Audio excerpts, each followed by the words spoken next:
Assalamualaikum warahmatullahi wabarakatuh. Selamat pagi, selamat datang pada pembelajaran daring Bahasa Indonesia kelas 8 semester ganjil dengan materi teks berita. Adapun yang akan kita pelajari yaitu pengertian berita, ciri-ciri berita, dan unsur-unsur berita. Yang pertama yang akan kita pelajari adalah pengertian berita. Berita merupakan cerita atau keterangan mengenai suatu peristiwa yang telah atau yang sedang terjadi. Teks berita mengandung informasi fakta, bukan opini yang disusun secara tepat.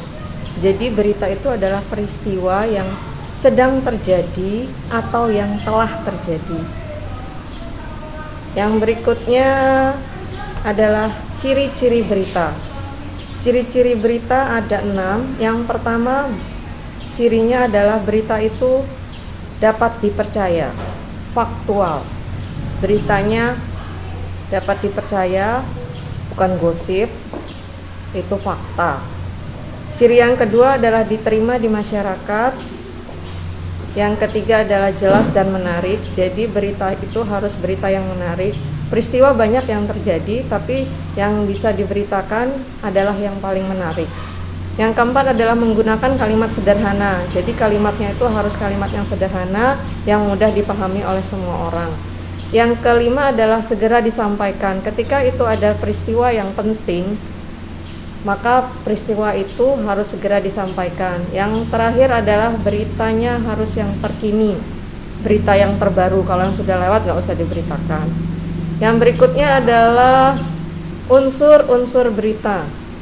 Unsur berita itu ada 6. Berdasarkan prinsip berita, unsur-unsur berita ada 6. Yang pertama itu disingkat dengan 5W plus 1H atau adiksimba.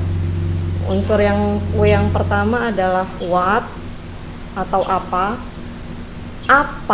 peristiwa yang akan diberitakan. Jadi what itu peristiwa apa yang akan diberitakan. Misalnya peristiwa yang akan diberitakan adalah peristiwa tentang banjir. Yang kedua adalah where, di mana. Where itu di mana? Suatu tempat kejadian atau lokasi terjadinya peristiwa dalam berita. Yang ketiga adalah when, kapan suatu peristiwa itu terjadi. Misalnya banjir, kapan peristiwa banjirnya itu terjadi. Yang keempat adalah who, siapa yang terlibat dalam peristiwa itu. Yang kelima adalah why, mengapa peristiwa dalam berita tersebut dapat terjadi. Misalnya banjir tadi, kenapa kok banjir itu bisa terjadi. Yang terakhir adalah how, bagaimana. How itu menjelaskan mengenai proses atau kronologis dari peristiwa dalam berita yang sudah terjadi. Jadi dia menjelaskan bagaimana peristiwa banjir itu dapat terjadi. Nah, demikianlah materi teks berita yang dapat disampaikan hari ini. Kita belajar pengertiannya, ciri-ciri dan unsur-unsurnya. Demikian yang dapat saya sampaikan. Wassalamualaikum warahmatullahi wabarakatuh. Berapa menit?